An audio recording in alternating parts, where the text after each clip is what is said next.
Hi, my name is April Giuliano and welcome to my YouTube channel. Right here is where you will learn all things real estate and how to juggle being a mom and entrepreneur. Before you watch the rest of this video, don't forget to like and subscribe.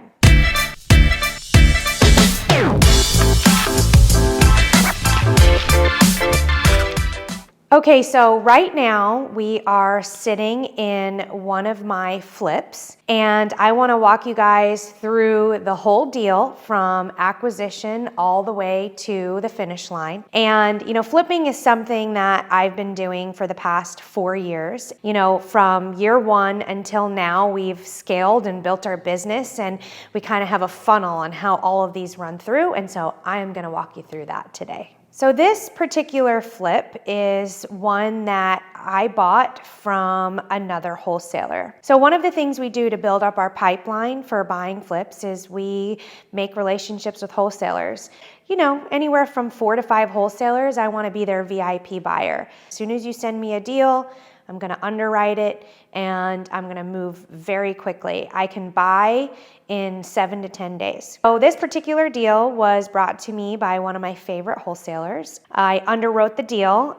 It was within my buy box. It has to be at least a 3.2, at least 1,000 square feet, and I like it to be in an area that is a good zip code here in Jacksonville, Florida. As soon as this came across my desk, I underwrote it. I saw that the numbers were looking really good. I personally, in my business, want to have at least a 10% profit, and 10% means I'm taking home 10% of whatever the property sells for at the end of the day. And so after underwriting, we decided that we were going to come out and take a look. Now, you do have to compete with a lot of other people, so you have to move pretty quick on these. And we've come up with some ways that I now will look at these properties and essentially commit to them virtually, which means I will look at the property, I will check permitting, I'll make sure everything on the property appraiser, on the tax assessor's website is as it says it is. And once I know that I can commit to that property virtually,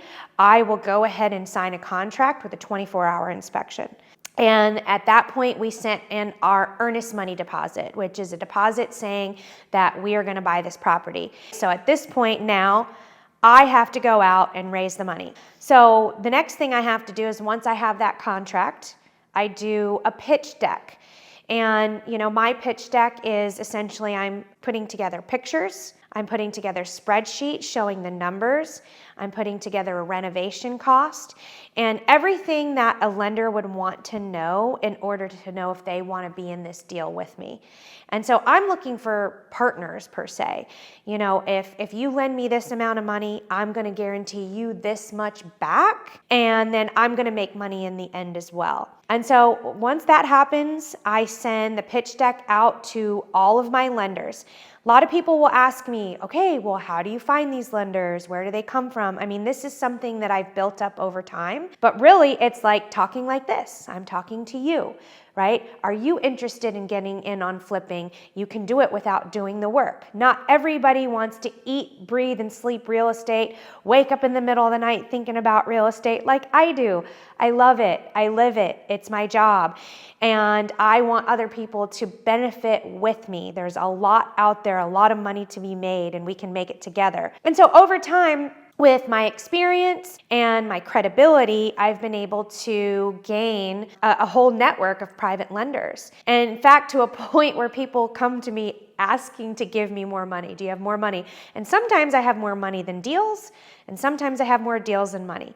I love when I have a problem because there's always a solution. It can always be solved. It's actually one of my favorite parts about flipping is being able to bring people in on the deal. And so in this particular deal, I was using a capital raiser. And a capital raiser is someone that will go out and raise money and then connect the person who is doing the actual deal. So I'm the one that's doing the deal, right? I'm the one that's flipping.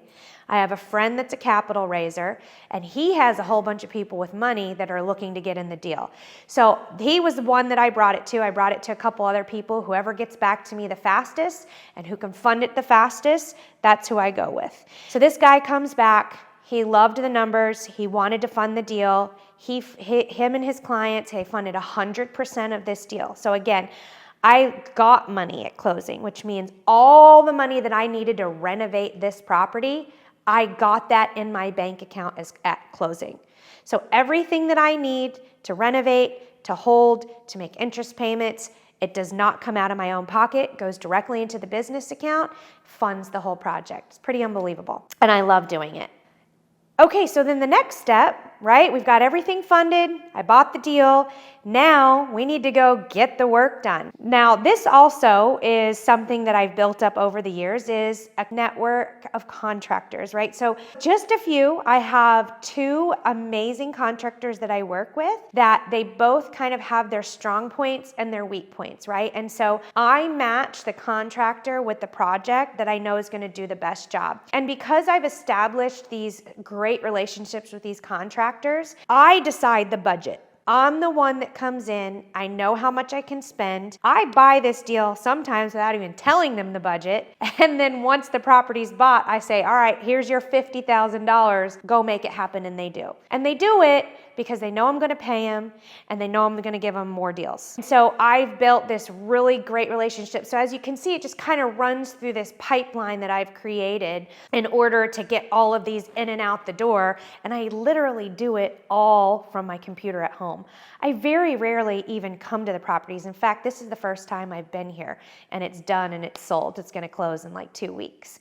So everything can be done from home. And as you know, I have 4 kids. And so it's hard for me to leave the house sometimes, especially with a baby. This is just establishing a clear business model, knowing what your goals are, knowing what your buy box is, establishing relationship with contractors. Definitely not something that I did overnight. It was through a lot of repetition, a lot of failure, a lot of mistakes, but just keep going. And as long as you don't quit, it works. And so in this case, I paired this project with my contractor that I knew could get it done. And I gave him my budget. And within that budget, we did not go over. We very rarely go over. We got everything done that I wanted to get done. And this was an awesome one because we were able to get it done within 3 weeks. We only had to pull a roofing permit. And once the roof was done and that was done, we were ready to move to the next stage. So when I know that I'm about 2 weeks out from being done, and again, this one was done in 3 weeks. So he called me and he says, okay, we're going to be done in 2 weeks. He knows he's got to call me. And now I got to get the cleaners ready. I got to get the stagers ready. And I got to get the pictures ready. So I get the cleaner in, and then I get the stager in, and then I get the photos in, and it's all done within a 4-day period. And I hand it off to the listing agent. And so this is done for every single house. So we have a very specific process so that it can get done. So this was done in 3 weeks and listed within the next. We had it on the market within a month, and we listed it. Now, in this market, I'm not going to pretend like flipping is easy. It's not. So we're in a dipping market, I would say. Your numbers have to be very good, very tight, right? You have to be willing to, make mistakes and know that maybe you're going to lose a little bit of money. My goal is not to lose money. I want to make money. So that's why we build in that little bit of cushion there, right? So if someone comes in and they offer lower, I'm always comping at the lower price so that if I get the higher price, it's a win, right? So comping, meaning comparables at the lowest price.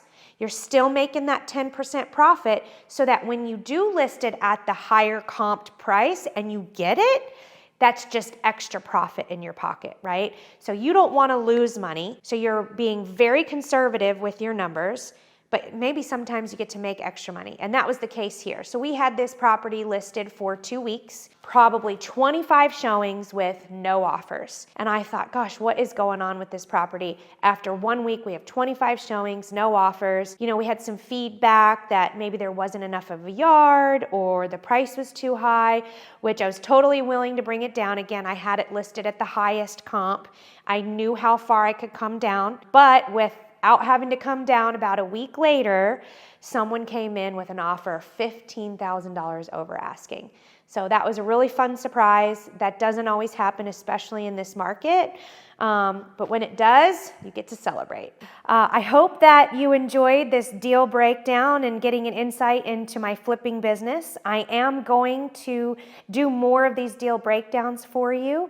So if you enjoyed this video, please like and subscribe, and I'll see you next time.